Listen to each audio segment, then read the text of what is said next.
Bueno, soy profesor ya bastantes años, casi 15 años. Yo estudié medicina, soy radiólogo, sé hablar 7 idiomas, tengo una maestría en docencia universitaria y ahora estoy estudiando pedagogía de los idiomas nacionales y extranjeros, perdón, la UTPL. Entonces, yo he dado clases de distintas materias, aparte de los idiomas que también hablo, enseño.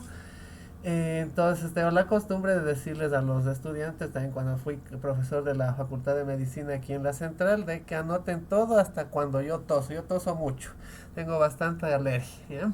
Entonces por eso tengo esa costumbre de decirles todo, porque a veces se me olvida de decirles anoten tal cosa, pero ustedes tienen que estar pilas a eso, ¿ya?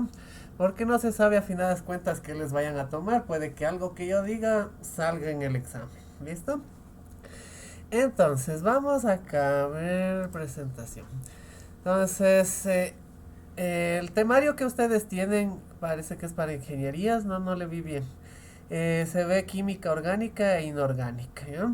Entonces, primero vamos a partir desde la palabra química, ¿sí? Entonces, anotemos eso como primer concepto. Química es la ciencia que estudia, es la ciencia que estudia cambios y transformaciones,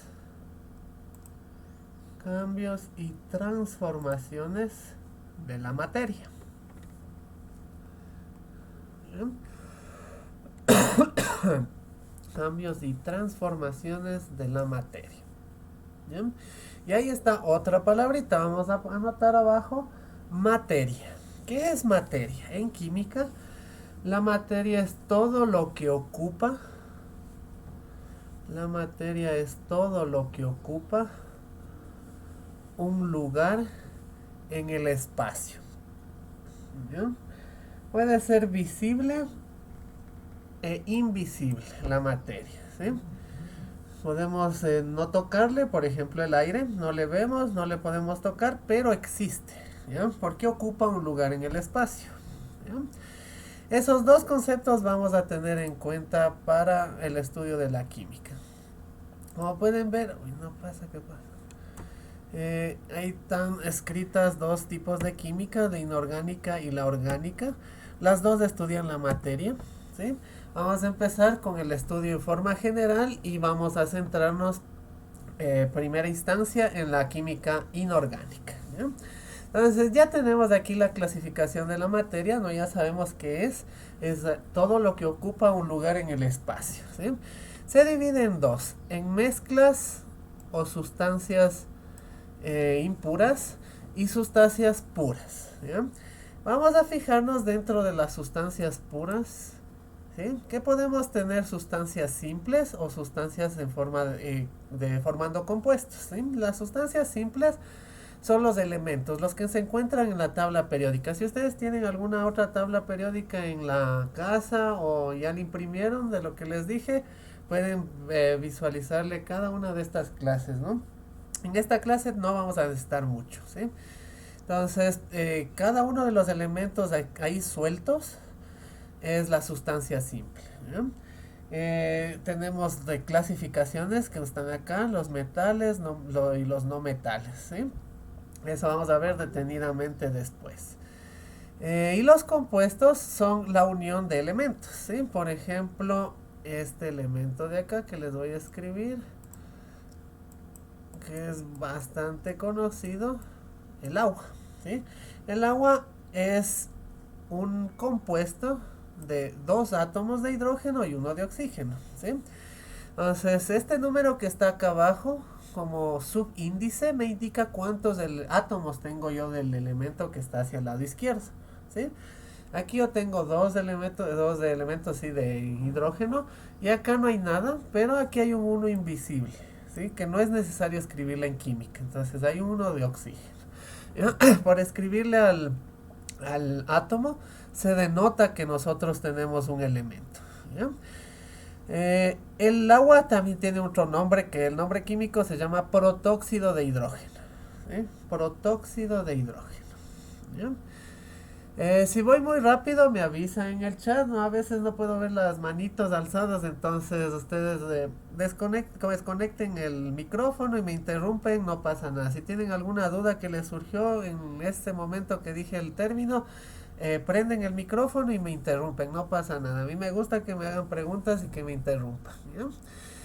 Ahora, hay otro compuesto a base del agua, el protóxido de hidrógeno, que tiene un 2 aquí, ¿ya? Dos átomos de hidrógeno y dos átomos de oxígeno. Eso también es un compuesto, ¿ya?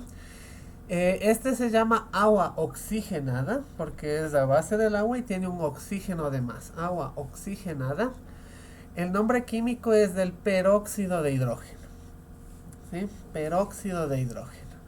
Tiene un uso en medicina que es para en momentos cuando está una herida abierta, expuesta, se pone ahí y comienza a hacer burbujas en la herida, ¿ya?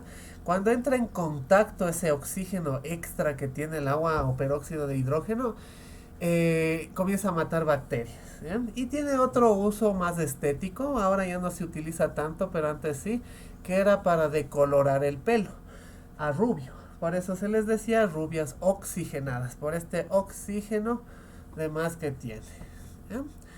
¿Hasta aquí alguna duda o pregunta? No, no. Perfecto, muy bien.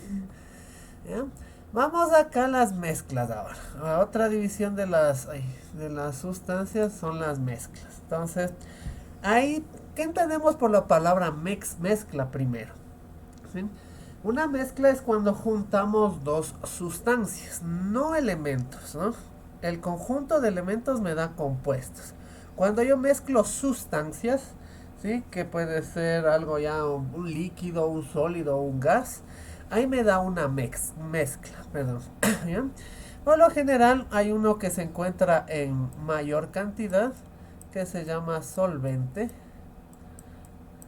Solvente.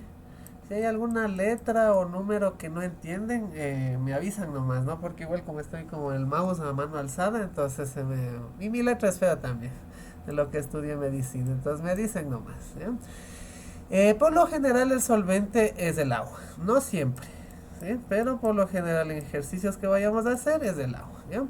Y el otro que se encuentra en menor cantidad es el soluto. Soluto. Entonces algo que voy a mezclar con agua puede ser azúcar, sal, arena, piedras, gases también puedo yo mezclar a veces con otros gases. En ese caso el solvente ya no sería agua, sino otro gas en mayor cantidad. ¿Bien? Esos son los dos componentes que tiene cualquier mezcla. ¿Bien? Ahora, tenemos dos tipos de mezclas, las heterogéneas y las homogéneas. Vamos primero con las heterogéneas. Aquí, esto que le he dividido, viene del latín que quiere decir diferente, diferente a, ¿ya? Como heterosexual es una pareja de sexo diferente, ¿ya? Entonces, hetero en este caso de mezclas va a ser que el soluto va a tener un componente diferente del solvente, ¿sí? Entonces, por lo general no se mezclan. Esa es la característica de una sustancia heterogénea, que no se mezclan, ¿no? Aquí tenemos un muñequito que está soltando como bolitas de diferentes colores, ¿sí? Pero no vemos que cambien, ¿no? A simple vista no están cambiando, sino que se mantienen separadas, ¿sí? Un buen ejemplo de esto es el agua con aceite, ¿sí? El agua con aceite no se mezcla debido a las densidades. El agua es más pesada que el aceite, entonces se queda abajo como una capa. Y arriba el agua, como es del aceite, es otra capa que se identifica a simple vista, ¿ya? Otra es el agua con arena, ¿sí? Tampoco no se mezcla. Podemos estar todo el día tratando de disolverle, revolviendo la olla o el tarrito donde hemos puesto agua y arena y nunca se va a disolver. Siempre va a quedar por la densidad la arena hacia el fondo, ¿ya?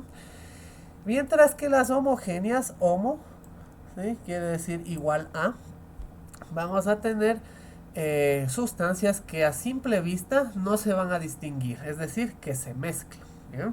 El otro nombre de de las mezclas homogéneas se les conoce como disoluciones, ¿ya? En su temario está con ese nombre, pero es una mezcla homogénea. Entonces, un ejemplo puede ser el agua con azúcar, ¿sí? Mezclo yo el agua con el azúcar, ya le revuelvo y a simple vista yo no veo el azúcar. Le pruebo, es diferente, pero a simple vista no se ve. Eso quiere decir que se mezcló.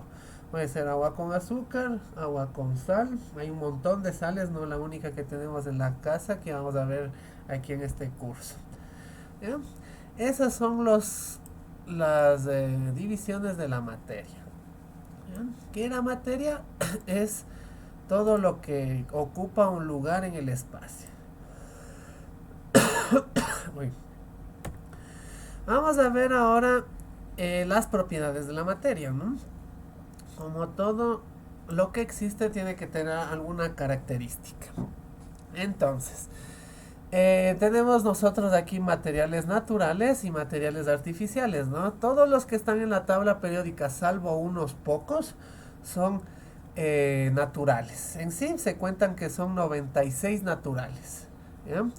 Y el resto van a ser artificiales. Ya cuando tengamos la tabla periódica todos, ¿no? Ya para la siguiente clase, que es el día de mañana, ya necesitamos la tabla periódica para que puedan comprobar todo esto que les digo, ¿sí? Vamos a ver un numerito que tiene ahí la tabla periódica por elemento que nos va a ayudar a distinguir cuál va a ser natural y cuál va a ser artificial, ¿no? Entonces, ¿cuál es la diferencia entre estos? Artificial es creado por el hombre, ¿sí? No existe en la naturaleza. Aquí tenemos de ejemplo plástico, papel, cristal. Esto de aquí es a base de algo que existe en la naturaleza, como el petróleo, que es la base del plástico y de los hidrocarburos en forma general, que por intromisión nuestra transformamos en otra cosa, ¿no? Igual aquí arena, por producto de la fricción y del calor, se crean los espejos, los cristales, las ventanas a partir de la arena, ¿ya? Entonces, lo que vamos aquí a centrarnos es en las propiedades que tiene cada una de las materias, ¿no? Primero, color, ¿sí? ¿Toda materia tiene color? No. El aire es incolor e insabor. Insaboro quiere decir que no tiene sabor, normalmente, ¿ya? El agua, lo mismo, es incoloro. Inodoro quiere decir que no tiene olor, inodoro. Insabor, normalmente, ¿ya? Entonces, el color es una propiedad que tiene casi toda la materia, ¿ya? Por ejemplo, si cogemos metales, el color que tienen es medio brilloso, ¿sí? Refleja. Ese es el color metálico que tiene cada una de las características de cada uno de los metales, pero varía en sí en todos los metales. Ahí tenemos el cobre, la plata y el oro, ¿sí? La dureza, y entre paréntesis tenemos una palabra específica para esto, es que si se pueden rayar, ¿ya? Cuando yo rayo la materia es cuando yo cojo algún objeto filudo y dejo una huella, ¿ya? No es que yo coja un esfero y veo si es que deja una raya azul, ¿no? Es cuando deja una huella. Podemos hacer un experimento, ¿no? Normalmente el vidrio no se raya, tiene una dureza bastante alta, ¿ya? Cojo yo una tijera y voy a tratar si es que puedo rayar el vidrio, si es que dejo yo una huella ahí, ¿ya? No hay cómo. El único que le raya al vidrio es el diamante, ¿sí? Es uno de los materiales más duros, el diamante, que es a base de carbón, ¿ya? Otros que sí se pueden rayar con facilidad, ¿no? Ya vamos a ver mientras tengamos la tabla periódica hay una forma, un truco que yo tengo para ver cuál raya cuál, ¿ya? La resistencia, ahí está otra palabra clave, es si se puede romper. En contrario, el vidrio no es tan resistente. Se puede romper fácilmente, pero la dureza, es decir, no se puede rayar fácilmente, ¿ya? Términos que parecen que se confunden, ¿no? Al momento de hablar en vidrio, ¿ya? La transparencia es si deja pasar los haces de luz, ¿no? Ya vamos a hablar en luz, como ustedes van a ingenierías, tengo que hablar yo de esto del átomo, cómo viaja en el espacio, ¿no? Cómo va como va dejando ondas al transcurso. Entonces, la luz no es más que ondas, que es una partícula que viaja que se llama fotón. El fotón no tiene masa ni peso. ¿Ya? Eso también es otra característica de la materia, pero no es lo mismo, ¿no? Masa y peso han de haber visto en física. ¿Cuál es la diferencia, no? Pero con todo ya les voy a decir después. ¿Ya? Esa partícula no tiene tampoco carga. Una carga positiva o negativa, es neutra. ¿Sí? Entonces, pasa por el objeto, eso da transparencia. ¿Sí? Si pasa por el objeto. Ejemplo del mismo vidrio es transparente. El aire es transparente. El agua también tiene transparencia, no más que ahí sucede algo distinto con el fotón, ¿no? En algunas personas que han de haber visto en física espejos, han de haber visto cómo el fotón específicamente cambia de dirección, ¿ya? Se refleja. Otra, la solubilidad, es algo que vimos con las mezclas, ¿sí? Se puede disolver en agua. Si es que sí se puede, es soluble. Si no, es insoluble, ¿ya? Entonces, un ejemplo de insoluble, ya les dije, es el aceite. No se mezcla en agua, ¿sí? Ahí solo pone el agua, pero ya mientras estoy hablando, ya les he dicho que hay diferentes solventes, ¿no? Gases, pueden ser sólidos también, pueden ser geles, ¿ya? No solo el agua. Ejemplo, otro de solubilidad que no sea el solvente, el agua, es la grasa. Hay algunos fármacos, algunas vitaminas que se disuelven en grasa y no en agua. Entonces son insolubles en agua, pero solubles en grasa. ¿Ya? Esto tiene bastante que ver con la polaridad de la sustancia, que eso vamos a ver después. Y la elasticidad, si se puede estirar, ¿no? Como el mismo nombre le indica, elasticidad, estirar, ¿no? Hay unos, en física también han de haber visto que hay unos datos específicos para cuando se necesita hacer ejercicios con resortes, que era el K, ¿sí? Una K minúscula, que es un dato que tiene cada uno de los resortes para poder hacer el ejercicio, ¿ya? Vamos la siguiente. Esto es en cuanto a las propiedades de forma general, ¿ya? Vamos a ver las propiedades en forma específica en la materia, ¿ya? Hasta aquí hemos visto que la materia es todo lo que ocupa el lugar en el espacio. No hemos visto en sí la química de la materia, ¿no? Todavía no vemos ese cambio, ¿sí? Química es el cambio de la materia, ¿ya? Entonces, con estas propiedades nos va a permitir ver esos cambios, ¿ya? Que son microscópicos. Cuando se trata de reacciones químicas, eso no se ve a simple vista. Cuando son reacciones físicas, eso sí se ve a simple vista, ¿ya? Antes en el examen ser bachiller salían esas preguntas, ¿no? Daban opciones y de cuál de estas reacciones es cambio químico o cambio físico, ¿ya? Un químico no se ve y un físico sí se ve, ¿ya? Entonces, tenemos aquí dos tipos, ¿no? Propiedades generales o extrínsecas, es el otro nombre. Extrínsecas, les voy a escribir aquí. Extrínsecas de la materia, es decir, que toda materia tiene. Y las propiedades específicas o intrínsecas. Intrínsecas. ¿Qué quiere decir? Que van a ser características de un tipo de materia. Ejemplo, los metales y los no metales van a tener características intrínsecas que va a diferenciarles, ¿sí? Mientras que las extrínsecas, ex quiere decir afuera, es la que toda materia tiene. Entonces la primera es masa, ¿sí? La masa, vamos a poner ahí ¿cómo es? En el cuadernito que les dije, un acápite. Vamos a escribir qué es el concepto de masa. Bien. Masa, dos puntos, es la cantidad de sustancia. Cantidad de sustancia, ¿sí? Es decir, cuando yo me subo una pesa, que está mal dicho, pero ya le vamos a ver por qué. vamos a tener una aguja que va a medir cuánta cantidad tiene un objeto, ¿ya? No solo con sólidos, también puedo hacer con líquidos y también con gases, ¿sí? Calcular las masas. Podemos tener bastantes unidades aquí: gramos, kilogramos, libras, toneladas, quintales, arrobas, ¿sí? Tenemos todas esas unidades para expresar masa, ¿ya? En contraposición nosotros tenemos el peso. El peso es la fuerza de atracción del planeta.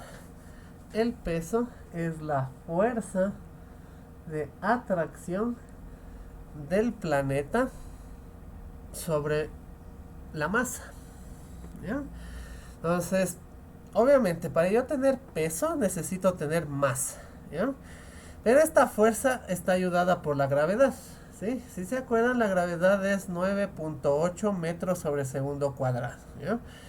En algunos ejercicios, en su caso, no les deja usar cálculo, entonces en la parte de física van a usar el 10, es el aproximado, ¿no? Pero saben en algunos exámenes decir que la gravedad vale 10, ¿sí? Si no, les toca calcular con 9.8, que es más exacto, ¿ya?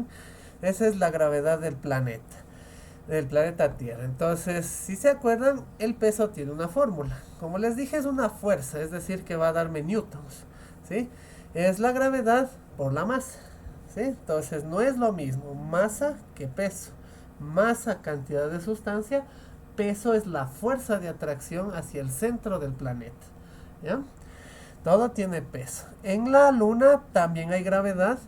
La masa no me va a cambiar. Yo aquí peso 90 kilogramos y en la luna voy a pesar también 90 kilogramos. Solo que mi peso va a ser diferente, ¿sí? Aquí yo tengo que calcular poniéndole por 10, si es 90 tendría 900 newtons de peso.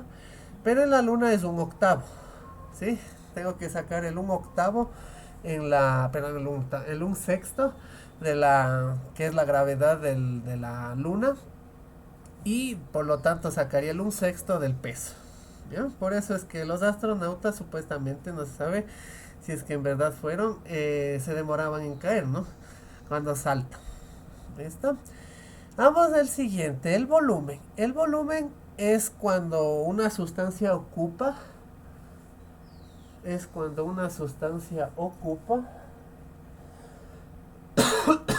el espacio en tres dimensiones. El espacio en tres dimensiones, ¿ya? Entonces, todo tiene volumen, ¿no? Los sólidos, los líquidos, los gaseosos, ¿sí? El aire en su cuarto está ocupando un volumen. ¿Cómo calcular el volumen que ocupa ese aire? Es calculando el volumen que tiene el cuarto, ¿sí? Es el largo por el ancho por la otra dimensión que se me fue el nombre, y el alto, ¿ya? Entonces, ahí multiplicando eso en la misma unidad me da el volumen del cuarto, y eso hay de aire, ¿ya? Volumen también podemos tener en una taza. También es otra forma de medida, es una medida informal, decir una taza de tal cosa no es científico, ¿sí? Es empírico, es lo que se usa en cocina, por ejemplo, ¿ya? Hablando de forma científica, una jeringa de 10 centímetros cúbicos, ahí está un volumen, ¿ya? Un poco más específico que decir una taza. ¿Listo? La siguiente, la temperatura. La temperatura es la medición. La temperatura es la medición del calor emanado. Es la emisión del calor emanado por un cuerpo, ¿ya? Hay tres formas de medir la temperatura principales, ¿no? Había antes 4, pero ahora le dejaron en 3, que es los grados Celsius, los grados Fahrenheit y los grados Kelvin. Celsius usamos nosotros, ¿sí? Como decir en Latinoamérica en forma general, ¿ya? Y los gringos en Norteamérica utilizan los Fahrenheit. Para que uno entienda cuál es la temperatura que existe entre cada uno de los países, se puso una norma general que no se usa, a finadas cuentas, que es los Kelvin. Los Kelvin es como si fuera un idioma internacional en que todos deberíamos saber cuál es la temperatura, pero no. Nosotros seguimos usando como es Celsius y los gringos los Fahrenheit, ¿ya? Esa es la realidad. La siguiente, la elasticidad, ya vimos, ¿no? En la diapositiva anterior, ¿no? Los factores que deforman un cuerpo y que al momento de soltar vuelve a su posición original. Eso es en sí la elasticidad, ¿eh? Cuando yo le estiro, se deforma el cuerpo y al momento de soltarlo, regresa a su posición inicial, ¿no? La piel tiene una elasticidad ahorita en nuestra edad. Yo tengo 32 años, todavía mi piel ya no es tan elástica. Se pueden jalar el dorso de la mano donde están las venitas. Se pueden jalar la piel hacia arriba y soltar. Esa es la elasticidad. Deforman el cuerpo y al momento de soltar regresa a su posición original, ¿ya? Cuando se va haciendo un poquito más viejo se pierde la elasticidad, ya haciendo este mismo ejercicio como que la piel se demora o ya no llega a su posición original, ¿ya? La siguiente, la divisibilidad, ¿sí? La divisibilidad. Aquí hay una palabrita que pueden acordarse si es que le ven en el examen. Esta mitad de la palabra divisible es el dividir, ¿no? La materia por lo general sí se divide, ¿sí? Se le puede cortar a un pan, el agua también se puede separar, ¿no? Los líquidos se separan por objetos como tazas, jeringas, tubos de ensayo, todo eso, ¿ya? Eso a ese punto. Pero a puntos ya más microscópicos, hablando del átomo, el átomo no es recomendable dividirle. Sí se puede, pero no se debería. ¿Por qué? Este experimento hicieron en la Segunda Guerra Mundial, dividir el átomo de hidrógeno. ¿Y qué es lo que crearon? La bomba de hidrógeno, la que cayó ¿cómo es? En Nagasaki. Esas son las bombas de hidrógeno. Entonces, al dividirle provoca esa explosión, ¿sí? Ahora hay otras formas de usarla para crear bombas, ¿no? Un poco más destructivas de la que fue en Hiroshima y Nagasaki, ¿ya? La siguiente, la inercia. Esta han de haber visto en física, que es la inercia. Entonces, es para que le anoten, ¿no? La inercia es es una ley del Newton que dice que un objeto permanece inmóvil,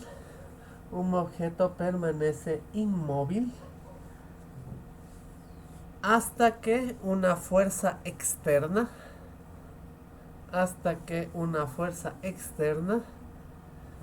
se aplique sobre él, ¿ya? Hasta que una fuerza externa se aplique sobre él, ¿ya? Es la primera ley de Newton, ¿sí? Que es la sumatoria de fuerzas de acero. Es decir, que una piedra que esté ahí o a cualquier objeto, no puede ser la laptop, puede ser lo mismo también, a menos que una fuerza externa nos mueva, las fuerzas son cero, ¿ya? Eso es, toda materia tiene esa característica de inercia, excepto cuando se le ve a visión microscópica, viendo el átomo nunca está quieto, ¿ya? Pero viéndole macroscópicamente existe la inercia, ¿sí? Por eso es que no hay cómo ver las mecánicas y la mecánica, la física que estudiaron en el colegio y la mecánica cuántica, no hay cómo juntarles porque de la ley de la inercia no se aplica a los átomos, ¿sí?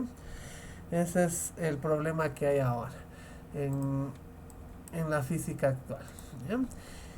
La química está más pegada a la física, entonces siempre me van a estar oyendo hablar que voy a estar yéndome por otros lados, ¿no? No es solo química, sino también tengo que obviamente, obligatoriamente irme a otras materias, matemáticas, física, biología, farmacología, todo eso tiene que ver bastante con la química, ¿ya?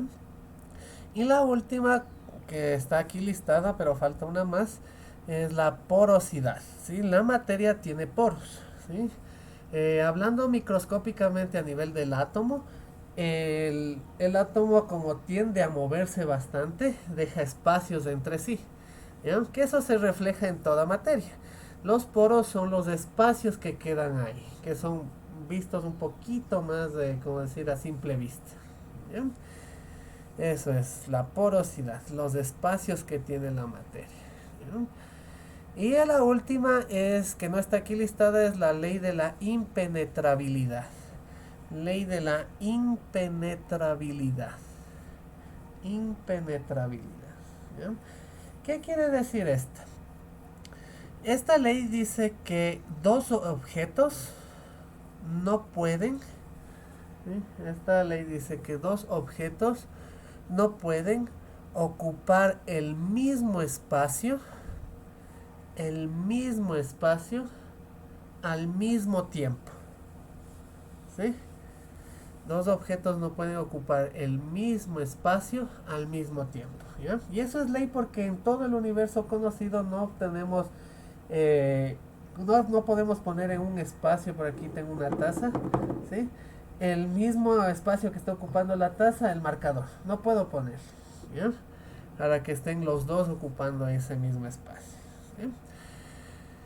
Ese es en cuanto a las extrínsecas o generales que toda materia tiene, ¿ya?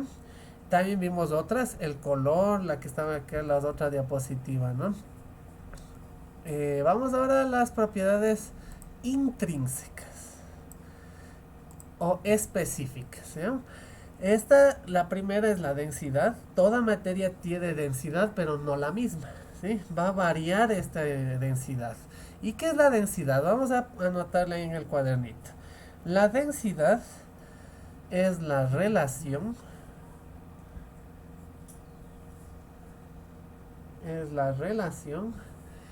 entre masa y volumen. Entre masa y volumen, que son propiedades generales, ¿no? O extrínsecas, ¿sí? En matemáticas, cuando se habla de relación, es una división, ¿sí? Entonces, la fórmula de densidad es igual a masa sobre volumen. Masa dividido para volumen, ¿bien? Y cada uno de los elementos que tenemos en la tabla periódica tiene diferentes densidades, ¿sí? Ya les dije un ejemplo con el agua y el aceite, pero cada una tiene diferentes densidades. Si es que yo el primero le convierto al hierro en un solvente, es decir, en un medio líquido, y boto plomo, el plomo como que flota, ¿ya? Porque ese es más denso, el hierro en estado líquido, ¿sí? Entonces cada uno tiene diferentes números. No es necesario aprenderse las densidades de cada uno de los elementos. No, no es necesario. Solo que entiendan el concepto. Es más que suficiente, ¿ya? La siguiente, la conductividad. ¿Sí? La conductividad es la capacidad que tienen las sustancias. Es la capacidad que tienen las sustancias para transmitir electricidad. Para transmitir la electricidad. Entonces, han de haber visto algunos, no todos, creo que por el currículo. En física se ve también campos eléctricos, magnéticos, y ahí se ve que es la electricidad. Entonces, este es para los que no saben, la electricidad es el flujo de electrones, ¿sí? Hay elementos que hacen que el flujo de electrones sea más rápido que otros, ¿sí? Ejemplo, en el cableado eléctrico de su casa hay cobre, ¿ya? Ese facilita la conducción si es que yo pongo otro. Pero el que mejor facilita la conductividad de electrones es el oro. Pero ninguna casa va a tener oro en el cableado. Entonces lo más barato y lo que mejor resulta en eficiencia y eficacia es el cobre, ¿ya? Pero hay otros elementos más. También hay gases que ayudan a la conductividad. Antes había los focos halógenos, esos tubos grandotes de focos que tenían gas adentro, que eran principalmente el flúor se le ponía adentro. Los gases también transmiten los electrones con facilidad. Otro gas que transmite electrones para que se vea iluminado es los gases nobles: helio, neón, kriptón, xenón, radón. Eso hace que, de acuerdo al gas, la iluminación cambia de color. ¿Sí? Por eso se ven como distintos colores los focos de neón, que se llaman. Pero de acuerdo al gas puede cambiar de color. La siguiente, la viscosidad. Es como cualquiera de las sustancias, principalmente es una sustancia que está entre estado líquido y sólido. En la mitad tiene una característica como gel. Eso, al momento en que se unta, por así decirlo, en una otra sustancia y se demora en caer, esa es la viscosidad. ¿Ya? Está por lo general entre sólido y líquido, esta sustancia. ¿Bien? La siguiente es el punto de fusión. ¿Bien? El punto de fusión son temperaturas junto con el punto de ebullición. Esto de aquí me va a permitir saber a qué temperatura un objeto va fusión, quiere decir cuando va del sólido a líquido, perdón, del líquido a sólido, es decir, como cuando se congela, ¿sí? Ese va a ser el punto de fusión. No todos tienen el mismo. Por ejemplo, en el agua es los 0 grados centígrados. A esa temperatura el líquido se hace hielo. ¿Ya? Ese es el punto de fusión. Mientras que el punto de ebullición va a ser lo contrario, cuando el líquido se hace gas. En el agua, hablando mismo del agua, es los 100 grados centígrados. Cuando el agua se hace gas, se hace vapor de agua. ¿Ya? Es la ebullición. Cada uno de los elementos, igual en sus tablas periódicas, dependiendo, ¿no?, de qué tabla periódica se consigan, van a ver esos puntos de fusión y ebullición. Tampoco es necesario que se aprenda. Con tal de que sepan qué es, basta. ¿Sí? Si es que les dejan usar la tabla periódica y hay una pregunta, ¿cuál es el punto de fusión de tal elemento? Solo es cuestión de buscarle en la tabla y ya está. ¿Sí? Es bien fácil de entenderle esto. Bien, hasta aquí, ¿alguna duda o pregunta?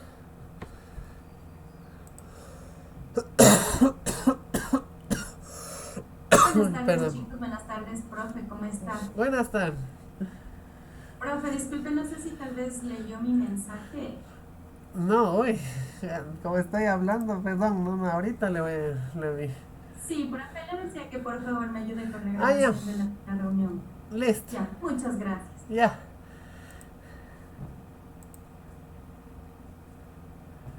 Aquí está, listo.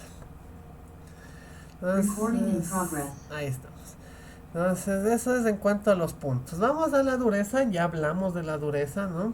Es cómo se rayan los objetos, no cómo se rompen, ¿sí? Ese era otro. El que les dije, la madera se puede rayar, por ejemplo, fácilmente con un cuchillo, pero el mismo cuchillo al vidrio no se puede. ¿Ya? Entonces, la dureza implica de qué elemento va a rayar a otro. ¿Sí? ¿Cuál era el elemento que le rayaba al vidrio? Era el diamante. ¿Sí? Y al diamante no le puede rayar nada. Es el más duro de la naturaleza. Hasta que se invente algo más. ¿Bien? Vamos, la siguiente, la maleabilidad. ¿Sí? Esto principalmente está en objetos sólidos. Es la capacidad que tiene un objeto. La maleabilidad es la capacidad que tiene un objeto para manipularlo. ¿Sí? Para manipular. Es decir, que cambie de forma. A eso me refiero, no solo cogerle con la mano, sino cambiarle de forma. ¿Bien? Esa es la manipulación. Ejemplo, está el pan de oro. El pan de oro es ¿cómo es? Un objeto que se obtiene del oro. No es que el oro, siempre le tenemos en la cabecita que o bien es un anillo o bien es un lingote, ¿ya? Pero al hacerle pan de oro se aplana, ¿ya? Y se cambia de forma. ¿Sí? En vez de que esté rígido, se le cambia. Debido al punto de ebullición. Al calentar un metal me da esa habilidad de malear, ahí viene la palabra, no malear, maleabilidad, de cambiarle la forma. ¿Sí? Y puedo tener distintas formas, ¿no? No hay oro en la naturaleza que tenga forma de anillo o de corona, sino que al momento de calentarle se puede doblar un poco y le doy esas formas, ¿ya? O a veces se le puede derretir también, ¿no? Alcanzando ya el punto de ebullición máximo del oro o de cualquier sustancia, se le hace como de sólido a líquido, ¿ya?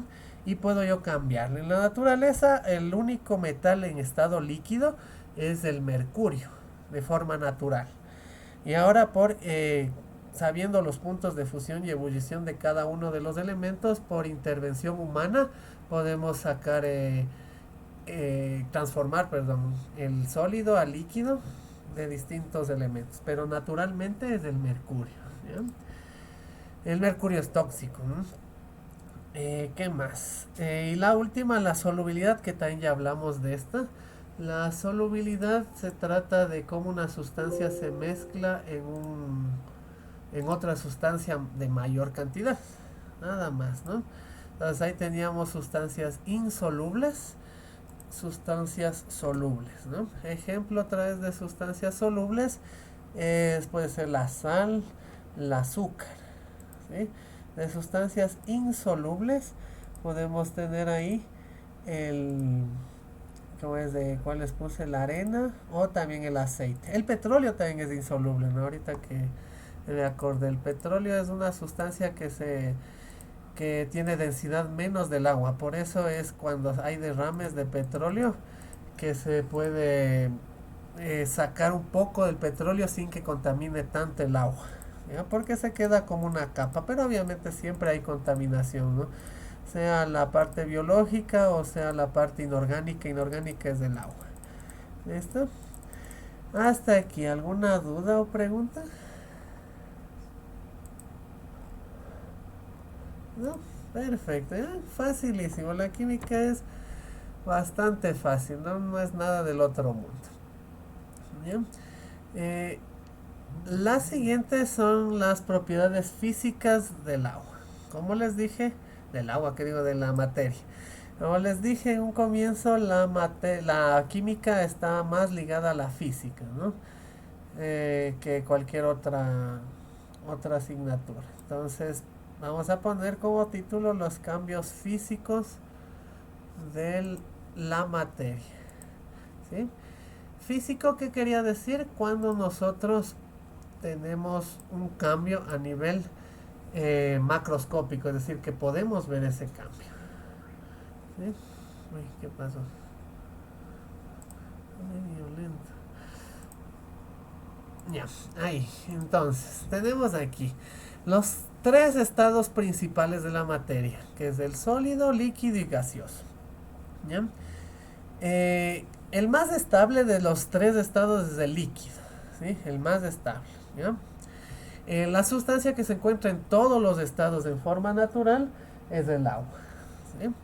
Entonces, estos cambios que tenemos aquí de cada uno de líquido, sólido y gas y viceversa tienen nombres físicos. Entonces, las preguntas que saben poner es, saben poner, ¿no? Una sustancia X, por lo general siempre es del agua, cambia de agua a nube, por ejemplo, para cambiar un poco la terminología, es cómo se llama ese proceso físico. Y saben poner procesos químicos para confundir, entonces tener en consideración eso, ¿no? Entonces vamos primero, ¿cuál dije? De líquido a gas creo que dije. Ahí tenemos la vaporización, ¿sí? De líquido a gas, vaporización, porque estamos formando vapores, ¿ya? De gas a sólido se llama sublimación inversa, ¿sí? Sublimación inversa. Y de sólido a líquido se llama fusión, ¿ya? En forma contraria, tenemos de líquido a sólido la solidificación, ¿sí? De sólido a gas la sublimación y de gas a líquido la condensación, ¿ya?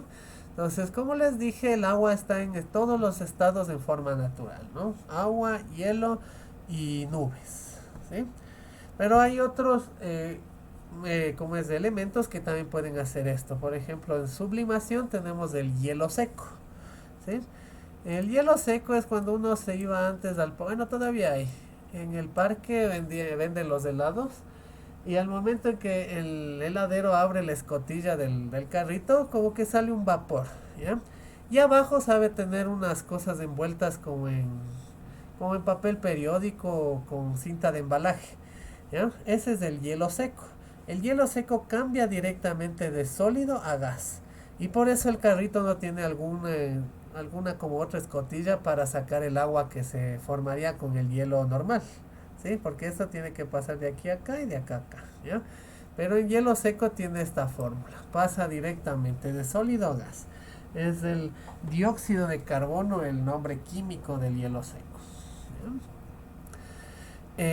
También podemos tener en la naturaleza, en el agua mismo, que cambie de gas a sólido en sublimación inversa. Es cuando llueve granizo, ¿sí? De gas a sólido, sublimación inversa, ¿ya? Y así va a haber un montón de procesos físicos que podemos encontrar en la naturaleza, ¿ya? Hay otro estado que es el cuarto estado de la materia que se llama plasma.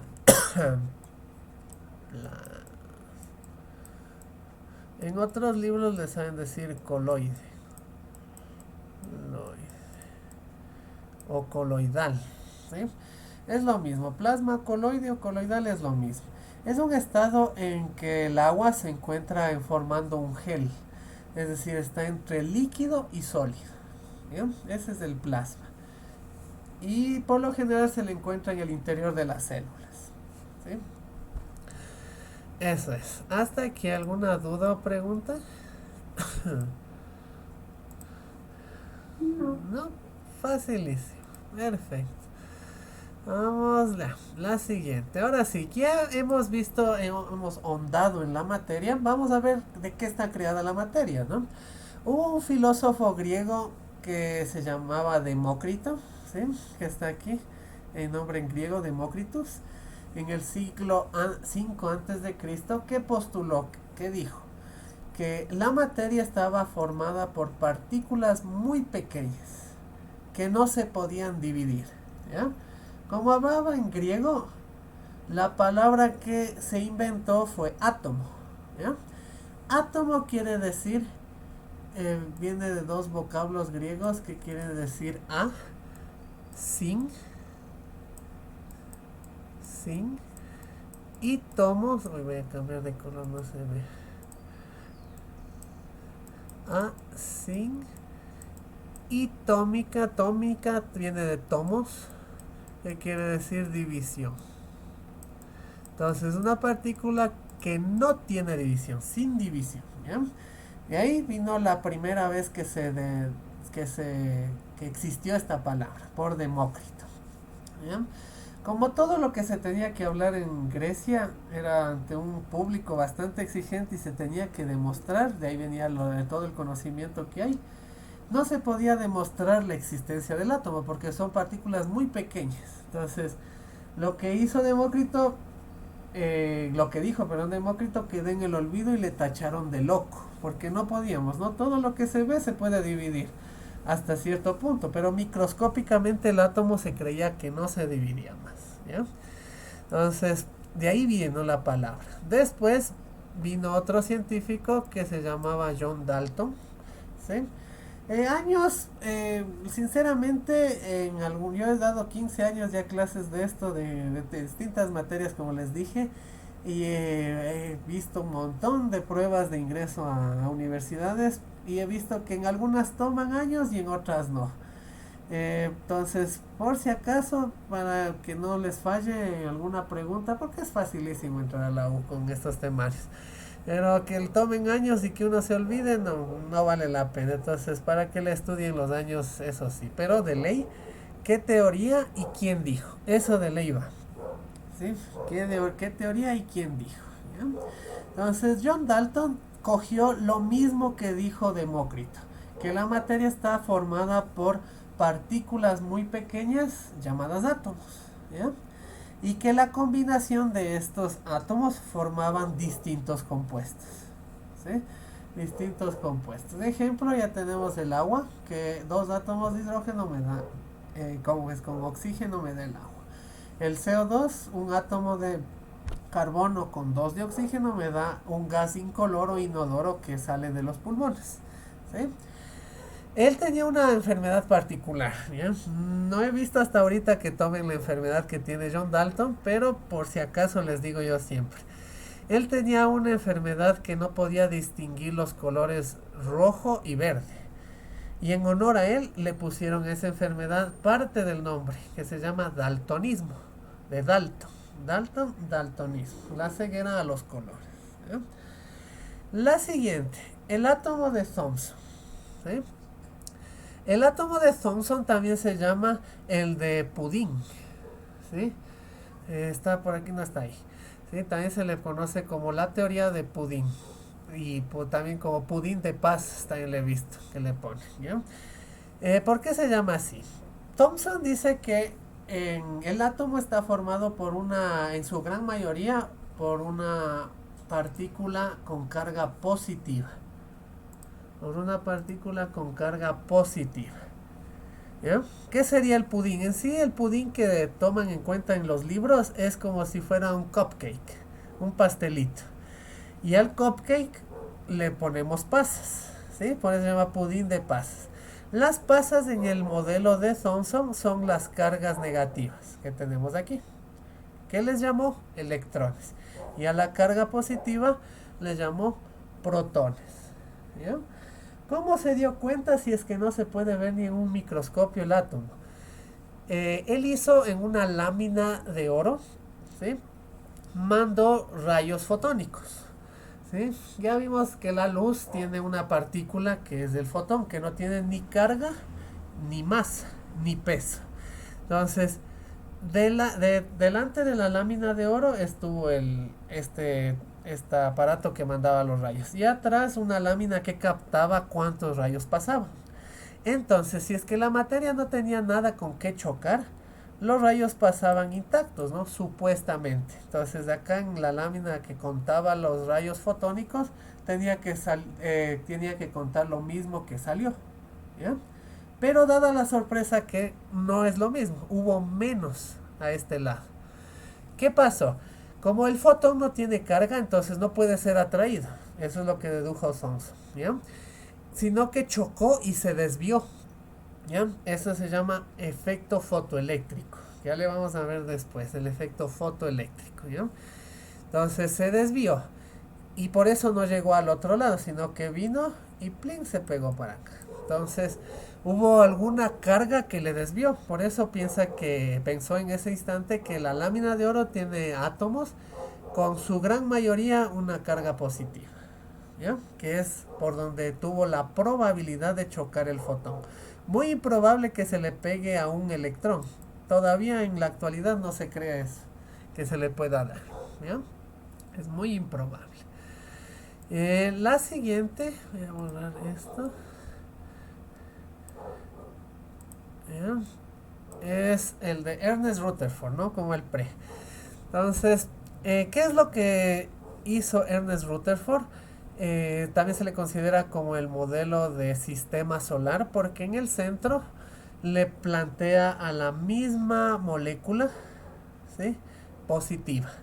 Pero en los extremos, dando giros como órbitas de los planetas alrededor del Sol, se encuentran estos electrones que describió Thomson, ¿ya?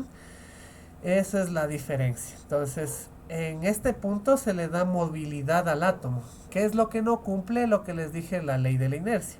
Y todavía sigue moviéndose el átomo en la física, ¿no? Como les dije, la química está más ligada a la física. En la física actual, el electrón todavía sigue con más movimientos de los que describió Rutherford, ¿ya? Entonces, el siguiente modelo, de acuerdo al movimiento del electrón, viene el modelo de Born.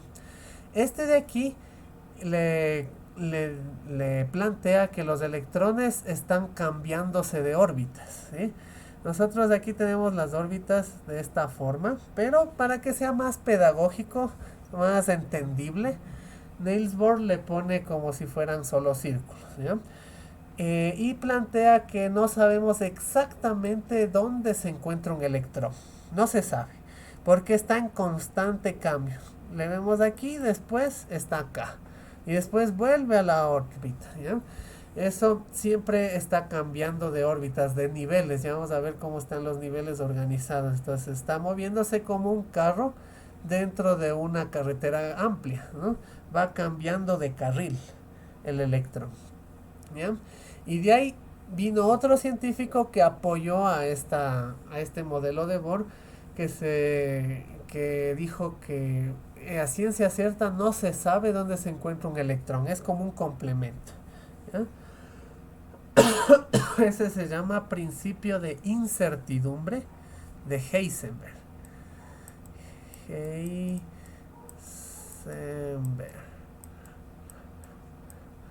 ¿Ya?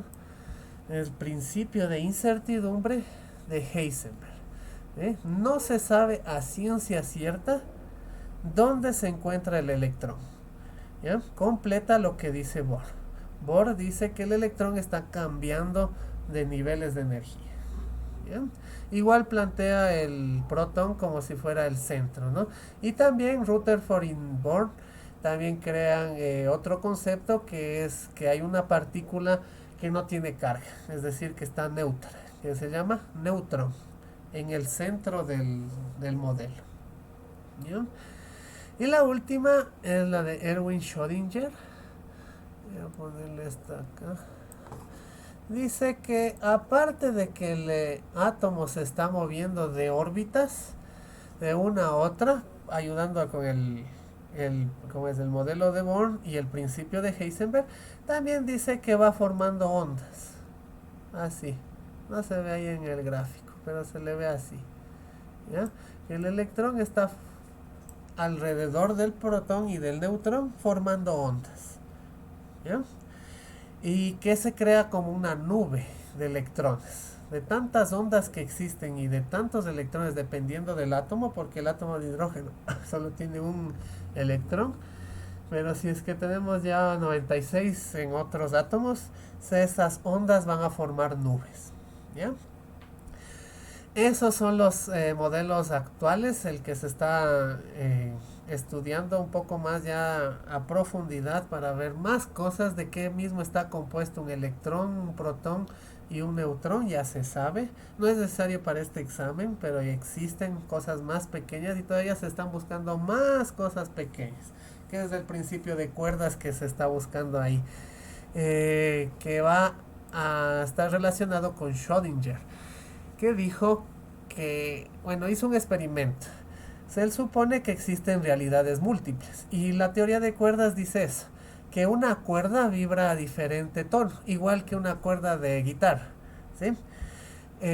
Bueno, ustedes de ingenierías no van a ver esto, eso se ve en física pura, como no se sabe todavía si existe tal cuerda, pero se piensa que vibra en como diferentes tonos de una guitarra. Y cuando vibra a diferentes tonalidades se forman electrones, protones y neutrones, ¿ya? Y él creía que cuando vibraba de forma diferente se daba una realidad diferente. Entonces puso en una caja un gato con veneno. Mientras no se abría la caja, el gato está vivo y muerto al mismo tiempo, ¿sí? Puede que en alguna realidad esté muerto porque topó el veneno y murió. Puede que en otra realidad esté vivo, es decir, que ni le paró asunto el gato al veneno y todavía está ahí en sus asuntos. Pero mientras no se abra, existen esas dos realidades. Y es lo que pasa, ¿no? Lo que se cree que pasa en la toma de decisiones actualmente, ¿no? Mientras yo no haga nada, existen esas realidades. ¿Sí? Por ejemplo, ahorita no sabemos si van a ingresar a la universidad. Yo creo que sí, a la universidad. Pero pueden que cambien al final de carrera o no les gusta la ingeniería y van a ser profesores de mate o de física. Entonces, mientras no suceda, estas realidades todavía existen, ¿ya? Ese es el experimento de Schrödinger, el gato de Schrödinger, ¿sí? Eso es en cuanto al átomo. Como ya vemos, tiene movimiento desde la parte de Rutherford hasta los modelos actuales. Se descubrió ese movimiento. Cuando hay cambio de materia en los... Uy, ¿qué pasó?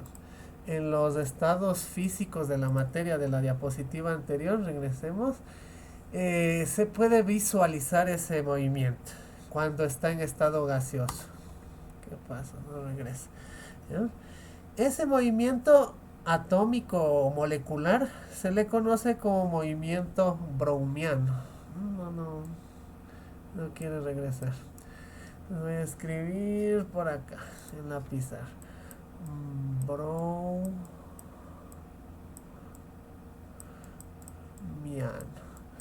¿Qué quiere decir? Es el movimiento que tienen los átomos entre sí. ¿Ya? Movimiento que tienen los átomos y entre sí. Y el mayor movimiento browniano que se ve en el estado físico es en gaseoso. ¿Sí? Como las partículas, para que cambien de estado sólido, líquido a gas, tiene que aumentarse la temperatura. ¿Sí? Aumentamos la temperatura. Como que los átomos y las moléculas sienten bastante calor, que se alejan. Igual que uno cuando tiene bastante calor y está con la esposa, no están pegados, están alejados. ¿Ya? Y ese espacio que está entre las moléculas y los átomos le permite moverse más desorganizado en estado gaseoso. Es decir, hay más movimiento browniano en estado gaseoso, porque hay mayor elevación de temperatura. ¿Ya? Esto les doy porque antes en el ser bachiller anterior y en el transformar salían preguntas así. ¿Qué movimiento hay? Browniano. ¿En qué sustancia se identifica más movimiento browniano? En el gas. ¿Por qué se da el aumento de movimiento browniano? Por aumento de temperatura. Esas eran las 3 preguntas que salían más en química. ¿Ya? En el que no se ve nada de movimiento browniano, pero se sabe que existe porque los electrones siempre están en movimiento, es en el estado sólido. Está menos movimiento browniano. Y por lo tanto hay menos temperatura. ¿Ya? Lo mismo que con nosotros. Cuando estamos ahorita que hace frío acá en Quito, nos acercamos con la pareja, ¿ya? O con alguien, nos pegamos para transmitir ese calor. Lo mismo hacen los elementos, ¿no? Se pegan porque hay menos temperatura. Y como hay menos espacio, el movimiento no se ve, pero se sabe que existe. En los sólidos es menos el movimiento browniano. Se hace experimentos para que el movimiento browniano sea nulo, que no se puede llegar a hacer. ¿Ya? Es en teoría. Cuando se llegue a los menos 273 grados centígrados. No hay cómo llegar a esa temperatura. Menos 273 grados centígrados. O 0 grados Kelvin. Es lo mismo. ¿Ya? No hay cómo. Se llega a 172.9, pero nunca al 273. ¿Sí? Nunca se puede identificar en el movimiento cero. En otras palabras. En teoría existe, pero en la realidad no. ¿Ya? Y el que se encuentra en un movimiento browniano, por decir así, regular, es el estado líquido. ¿Sí? Donde está la temperatura ambiente y el estado browniano tienen espacios como estándares, que sí existen. ¿Ya? Eso es en sí cómo trabajan los cambios de sólido, líquido y gaseoso con estos procesos químicos. Estos son procesos químicos, pero los cambios son físicos. ¿Ya? Cuidado con eso. Listo. Vamos a ver si va para adelante ahora esto. No sé qué pasa.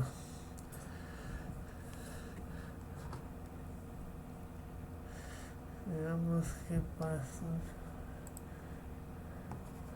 A ver. Ahí están los modelos atómicos sin la teoría.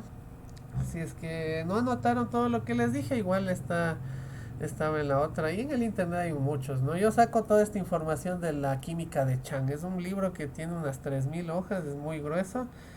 Tienen que estudiar de libros, ¿no? Nunca crean lo que un profesor les dice. ¿Sí? Siempre tienen que buscar la información verificada. Entonces, yo les digo, ¿no? La química de Chang pueden bajarse en el internet, pueden bajar química de Chang.pdf o si tienen el Tor, el buscador Tor, pueden irse a C-Library y bajarle más rápido, ¿ya? Entonces vemos lo mismo que ya les dije, ¿no? Cómo se va organizando los niveles de energía de los electrones, ¿no? Acá en Thomson no hay niveles de energía, pero ya desde Rutherford para la actualidad existen niveles de energía, es decir, cómo el electrón está viajando alrededor del núcleo, ¿ya? Aquí no se ve, lastimosamente la imagen está media rara, no sé por qué. Se verían las ondas, las nubes aquí de electrones. ¿Bien? Ese es en el modelo de Schrödinger. Existe otro de Schrödinger que es el experimento. ¿Ya? Y otro que quedó más claro porque siempre en la ciencia nunca se conforma nadie con nada. ¿Sí? Entonces hay científicos que dicen, ¿por qué piensa de esa forma? Yo pienso de esta otra, ¿no? Tomamos mundos distintos en la cabeza. Entonces vino este otro físico, Sommerfeld, y creó otro modelo. De acuerdo a él, cómo se verían las órbitas, ¿sí? Entonces, de acuerdo a este modelo, vemos que también los electrones giran sobre su propio eje. Ese es uno de los principios de Bohr. Aparte de que cambian de órbita, es decir, de carril, también giran sobre su propio eje. Eso se llama giro de spin, ¿ya? Pero aparte, Sommerfeld le pone distintas distribuciones a estas órbitas elípticas, ¿no? Como dice arriba, que se asemeja más a lo que es el sistema solar, porque eso también de haber visto en física cómo se mueven los planetas de forma elíptica, ¿ya? Tiene una razón de ser para ese movimiento y lo mismo le atribuimos a los electrones, ¿ya? Entonces, de acuerdo a este modelo de Sommerfeld, lo que vamos a ver ahora es, con esto creo que ya acabamos la clase de química, es la distribución electrónica y números cuánticos que se encuentra en su temario, ¿ya? Entonces, primero pongamos números cuánticos como título. Números cuánticos. Perdón. Esto está en relación con los electrones, ¿no? Principalmente, siempre con las órbitas. Como el protón y el neutrón están en el núcleo y no presentan movimiento, un poquito por decir macroscópico, pero viéndole más detenidamente sí existe movimiento, ¿no? Pero eso no vamos a estudiar acá. El que más se mueve en el átomo es el electrón. Entonces, de acuerdo a ese movimiento, de acuerdo a lo que dice Schrödinger y Bohr, y con el modelo de Sommerfeld, vamos a tener que averiguar dónde se encuentra ese electrón, ¿ya? Pero como les dije, es en un instante que se encuentra ahí. Entonces no sabemos a ciencia cierta por Heisenberg dónde se encuentra, pero vamos a darle un valor a eso, ¿sí? Entonces tenemos 4 números principales. El principal, que está representado con la letra n minúscula, que va del 1 al 7. ¿Sí? Del 1 al 7. ¿Ya? Ya vamos a ver por qué. ¿Y esto qué es? Es de las órbitas que tiene un átomo, ¿sí? Puede tener hasta 7 órbitas un átomo, ¿ya? El siguiente es el número secundario, es una L minúscula. Si no le ven así, le han de ver así también, ¿sí? Es una L minúscula, ¿ya? Y esto de aquí son los subniveles en que se encuentran los átomos.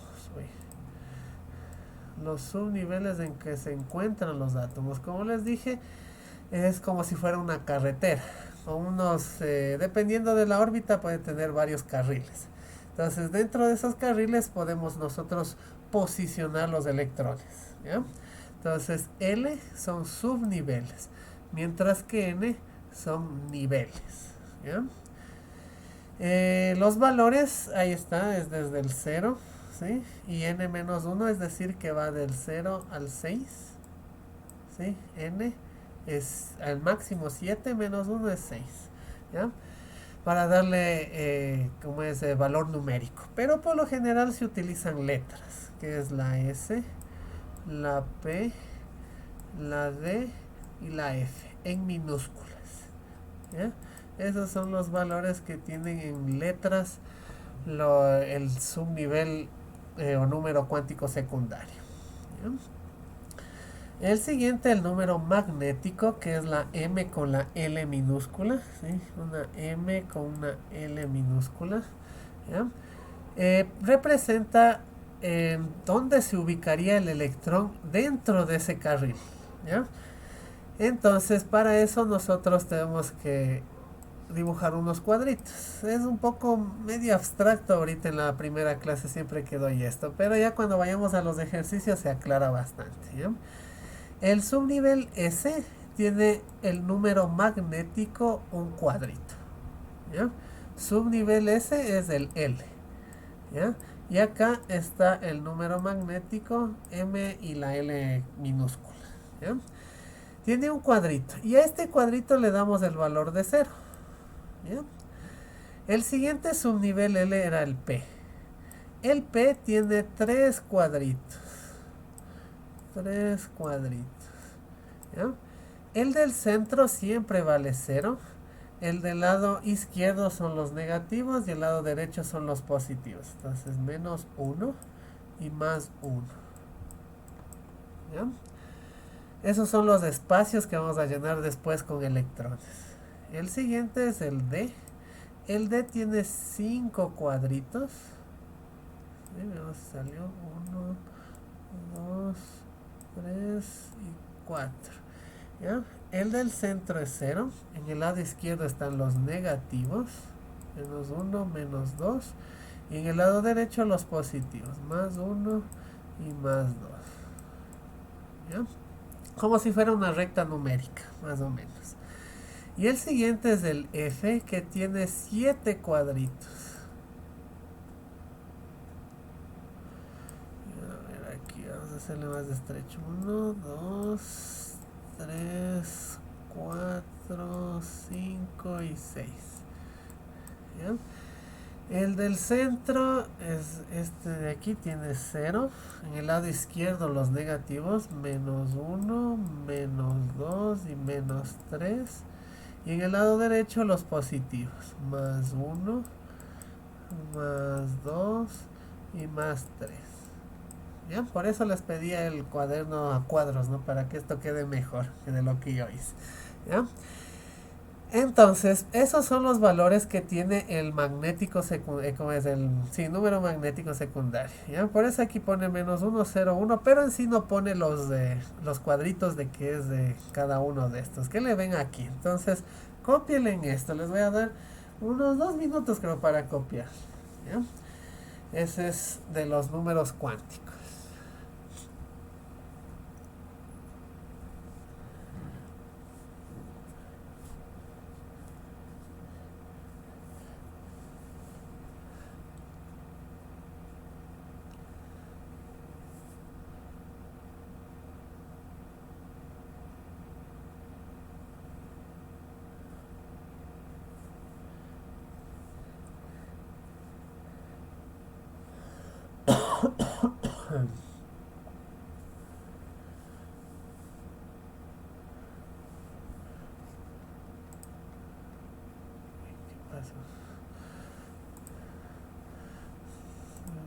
Ahí está.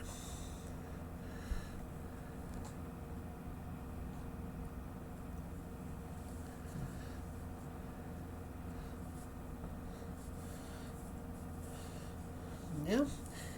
Y el otro es el número de spin.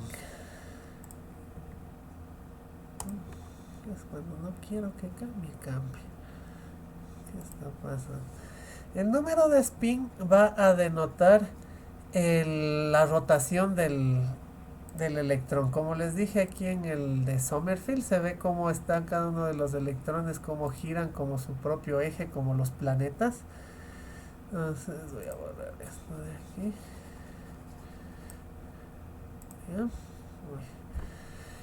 Hay un número que denota eso, ¿sí? Si es que gira en positivo o en negativo, ¿ya? Es este de aquí, este giro que tiene cada uno, ¿ya? Entonces a eso se le conoce como spin. Spin en inglés quiere decir giro, ¿ya? Entonces se le representa con la M sub S o solamente como spin, da lo mismo. ¿Qué quiere decir? El giro del electrón. Tiene dos valores, ¿ya? que es más un medio y menos un medio. Pero en los cuadritos que nosotros necesitamos llenar para la distribución electrónica vamos a ubicar como si fueran flechas, ¿sí? Entonces, la flecha para arriba, ahora sí, del número en spin, la flecha para arriba es más un medio. Y la flecha para abajo es menos un medio. Es el giro del electrón, ¿ya? Siempre vamos a llenar estos cuadritos con esas flechas. Esas flechas me va a dar el número, la tabla periódica. No es necesario que se sepan. Si no les dejan usar la tabla periódica, en el mismo examen les dicen cuántos electrones tiene el átomo. Así que no se preocupen, ¿ya? Esos cuadritos voy a llenar con esas flechas. Cada cuadrito va a tener espacio para dos flechas. Para una positiva y una negativa, ¿ya?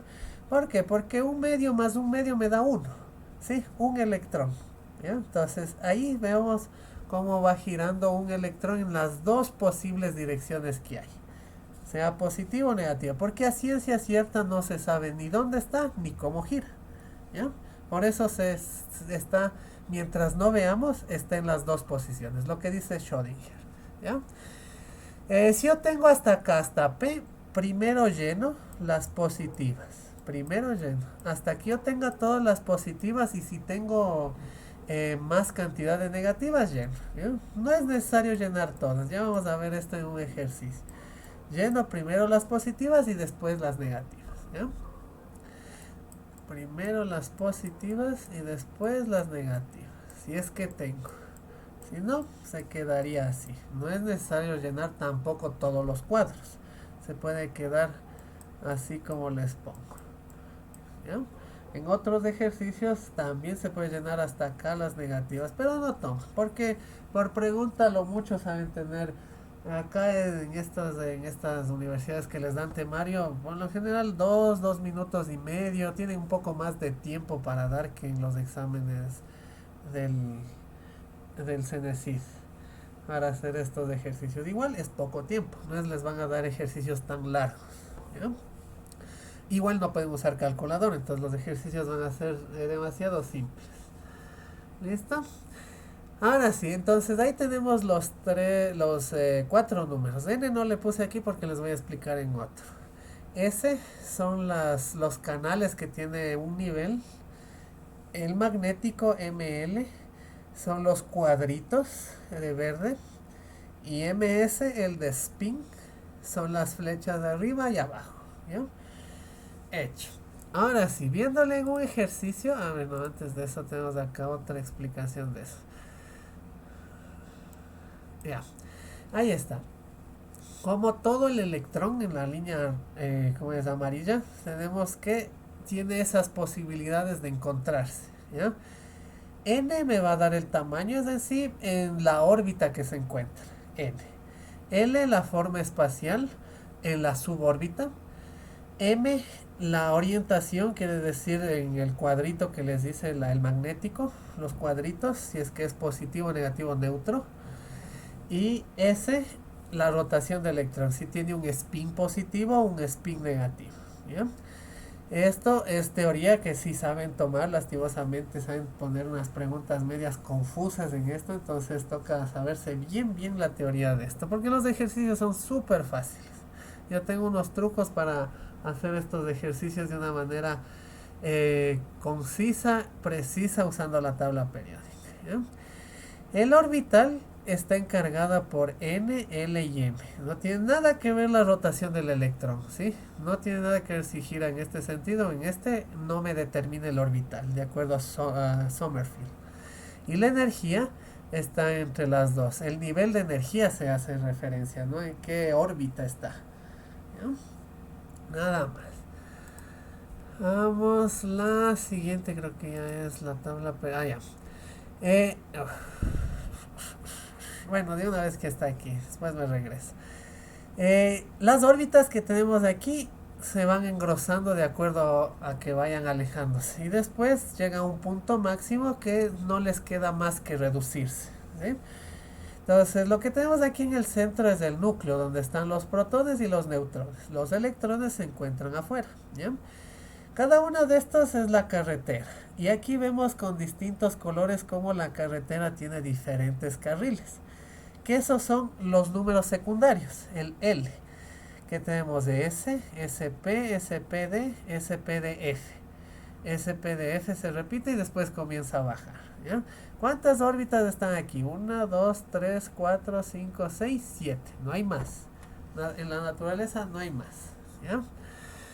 Estas órbitas tienen otros nombres para referirse, que es la K, la primera órbita, la L mayúscula, la segunda órbita, y así sucesivamente hasta la Q, ¿sí? Eso es N, ¿ya? N va del 1 al 7, o puede tener estas letras, desde la K hasta la Q, ¿ya? Eso es N. Les voy a poner acá el número principal, ¿ya? Este de acá es L minúscula, S, SP, SPDF, lo que yo les dibujé por acá, estos, ¿ya? Solo que ahora le vemos estos cuadritos como si fueran carriles, nada más, ¿ya? De ahí es lo mismo.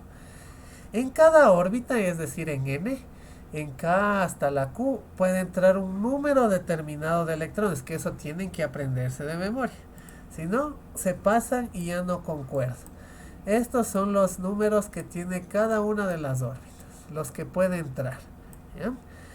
K solo admite 2 electrones, ¿sí? ¿Y qué número tiene? En el número secundario es S, ¿ya? S solo puede admitir 2 electrones, que están aquí, ¿ya? Concuerda. L es la siguiente órbita. L admite 8 electrones. Como vemos acá en la L minúscula en número secundario, SP. S admite 2 y P admite 6. 2 más 6, 8. ¿Ya? ¿De dónde saco eso? Es de los cuadritos que están aquí, ¿ya? S admite solo 2 electrones, porque solo tiene un cuadro. No puedo ponerle más. No hay de dónde yo sacarme eso. Sommerfeld ya le puso. Entonces ahí están los 2 electrones, uno hacia arriba y otro hacia abajo. No entran más, ¿ya? En P, ¿cuántos entran? Por cuadrito entran 2. 2, 4, 6. ¿Ya? En P solo entran 6. Aquí solo les puse 5, pero también puedo poner otro aquí. Como máximo 6. No puedo poner 7 porque ya no tengo más espacio. No hay cómo. D, ¿cuánto sería? Si tiene 5 cuadros y cada cuadrito admite 2 flechitas, 5 por 2, 10. D admite 10 electrones. Y F, lo mismo, ¿no? Tiene 7 cuadritos, cada cuadrito admite 2 flechitas, 7 por 2, 14. ¿Ya? Que están aquí, ¿sí? La D está con este color medio, como es azul. Ahí están los 10 que les dije. 2 por 5, 10. Y F está de color negro, 14. 7 por 2, 14. No hay como más que entre. Y ahí cada uno de los carriles se van sumando. Nada más para que me den las órbitas de acá. N32 porque 2 de S, 6 de P, 10 de D y 14 de F. Por eso me da los 32, ¿ya?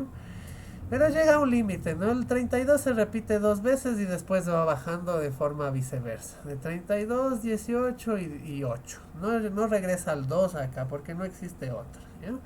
Entonces yo me aprendí así, ¿no? 2, 8, 18, 32 se repite, 32, 32 y después baja. 18, 8. ¿Ya? Y ahí están los 7.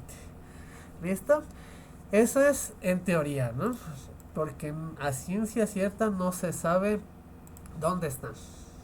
Ni tampoco puedo sumarles de forma tan exacta. ¿Ya? Vamos a verle acá, ahora sí. Ay. La distribución electrónica se hace en base a estos niveles y subniveles, ¿sí? Este nivel es el número n, ¿ya? De 1 a 7. O también tiene la otra nomenclatura. K, L, M, N, O, P y Q. ¿Ya? A mí me gusta más trabajar con los números, pero el que haga el examen puede que sea otra persona que le guste las letras. Es lo mismo. Nada más, ¿ya? De acuerdo a esto, aquí yo tengo los carriles. K o el nivel 1 solo tiene un carril, que era S, ¿ya? Este número de aquí es del número del nivel, así que no se preocupen, se le copia, nada más, ¿ya? S es del subnivel. El nivel 1 solo tiene el subnivel S, nada más, ¿ya? ¿Cuántos electrones le entraban a S? Eran 2 por el cuadrito. Un cuadrito, 2 electrones. Y es ese 2 que está acá. Nada más, ¿sí? 1 del nivel, S del subnivel y el 2 de las flechitas. ¿Cuántas flechitas entran en S? 2, ¿ya? Lo mismo acá. El 2 se repite. Y se repite 2 veces porque hay 2 subniveles, ¿no? S aquí y S y P acá. SP, ¿sí? SPDF. En el nivel 2 solo hay 2 subniveles. S y P. En S entran 2 porque es un solo cuadrito. Y en P, ¿cuántos cuadritos son? 3. Que es lo que vemos aquí. ¿Cuántas flechitas hay? 6. Que es el 6 que vemos acá, ¿ya? Eso va a variar. Este es como si tuviéramos un electrón que tenga todo, ¿sí? Pero no vamos a hacer un ejercicio tan largo, ¿no? Sumando todo esto, podemos buscarle en la tabla periódica cuál es el átomo que tiene todos esos electrones. Pero a lo mucho saben poner hasta el nivel 4. Porque no hay tiempo, no da más tiempo para hacer. Ya cuando entren al prepo de ingenierías ahí, saben ahí desmandarse hasta el 7, hacen otras cosas ya un poco más a profundidad. Pero ahorita como van a recién dar el examen de ingreso, no es tan largo, ¿ya? No hay más tiempo. Igual está mal, ¿no? Aquí existe en teoría los 32, pero en la realidad no hay, ¿ya? El siguiente, el 3, se repite aquí 3 veces porque hay 3 carreteras, 3 rieles de la carretera, ¿ya? SPD. D, ¿cuántos cuadritos tenía? 5. 5 por 2, 10. Y el F, que tiene 7 carriles, 7 por 2, 14. ¿Ya? Ese cuadrito tienen que aprenderse de memoria también. Pero con tantos ejercicios que vamos a hacer, igual ya resulta hasta mecánico hacerlo, ¿ya? Esto de las flechas ya vamos a verle después, cuando hagamos el ejercicio. Es una forma diferente de organizarle, ¿sí? Hecho. Hasta aquí, ¿alguna duda o pregunta o algo que quieran que les repita?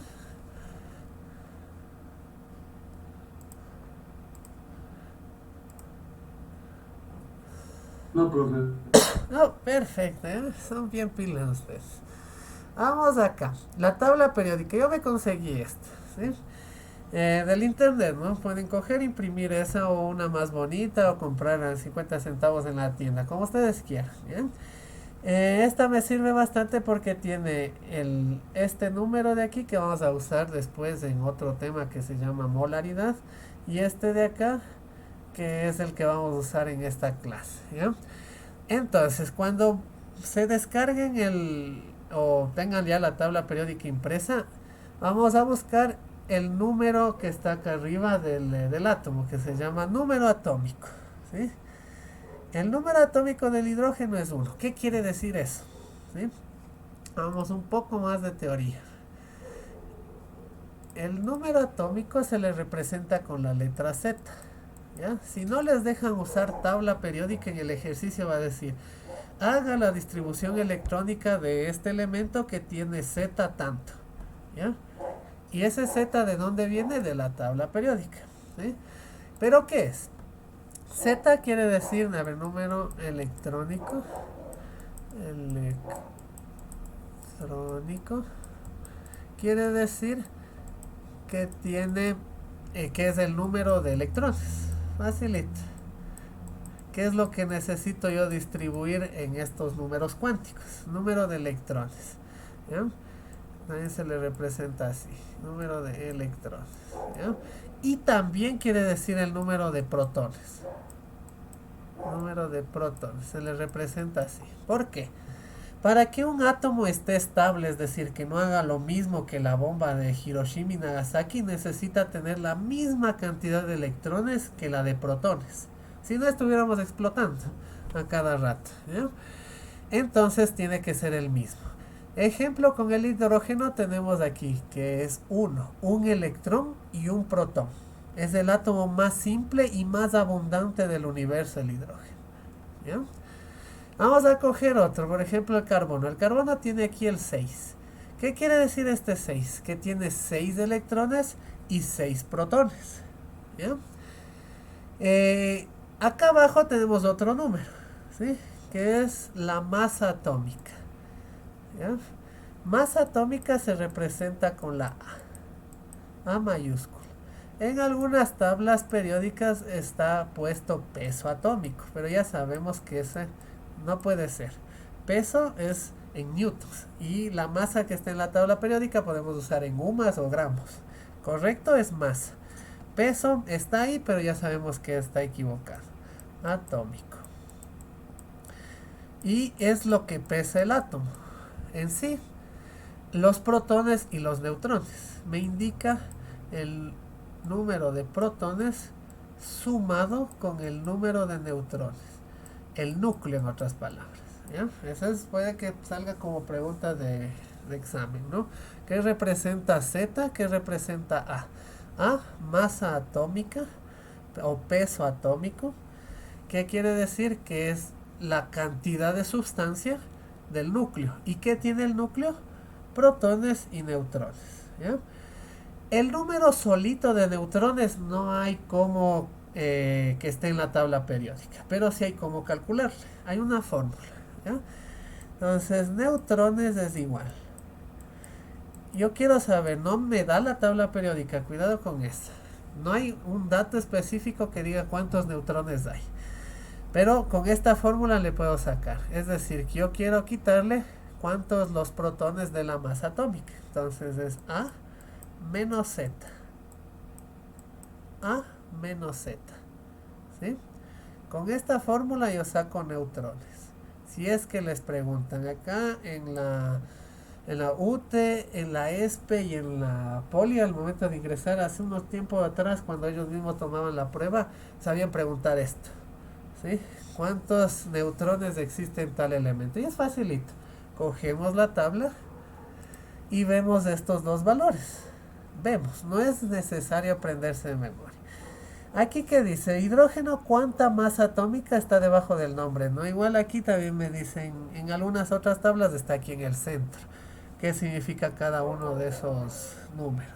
Aquí 70, número atómico, es decir, el que está en la esquina. Y el que está abajo del nombre, masa atómica. Es lo único que necesito ahí, ¿ya? Entonces, si es que yo pongo en la calculadora, por lo general siempre se trabaja con números enteros. Más aún si es que no les deja usar como es calculadora. Entonces, la masa atómica del hidrógeno es 1. Y el peso también, ¿ya? Y el peso que digo, y el número electrónico también. Entonces, neutrones del hidrógeno es masa 1, vamos a olvidarnos de ese 0, 0, ni sé cuánto que tenía, menos el Z que tenía es 1. ¿Cuántos neutrones tiene el hidrógeno? 0. ¿Ya? No hay un número que me diga así, pero ya tengo la fórmula. ¿Listo? Y vamos a coger otro. El galio, ¿dónde cayó acá? Galio dice que la masa atómica tiene 69.723, ¿ya? Siempre que pase de 0.50, vamos a subirle al inmediato superior, ¿ya? Para que se haga mucho más fácil. Entonces, como ya está pasado de 0.50, tiene 0.72.072, entonces sube al inmediato superior, que es 70, ¿ya? Y el otro es 31. 70 y 31. Entonces, del galio. ¿Sí? Del galio. A es 70. Menos Z. ¿Que de dónde saco la Z? Es este número aquí. En mi tabla. En su tabla va a cambiar, ¿no? Que es 31. ¿Ya? Menos 31. ¿Sí? Siempre van a salir neutrones positivos. ¿Ya? Y enteros. ¿Sí? Entonces, 70 menos 31, ¿cuánto es? A ver, vamos a que ustedes participen. David, ¿cuánto es? 70 menos 31. ¿O cuánto le falta al 31 para hacerse 70? 29. Perfecto. ¿Ya? 39 neutrones. Eso ha tenido el galio. ¿ya? Y así puedo hacer con cualquiera de los elementos, ¿sí? Eso vamos a hacer en el último cuarto de hora que tenemos, ¿no? Vamos a aplicar esto. Me van a hacer el ejercicio así. ¿Ya? Voy a borrarle esta parte. Oh, ya borré todo. Vamos acá.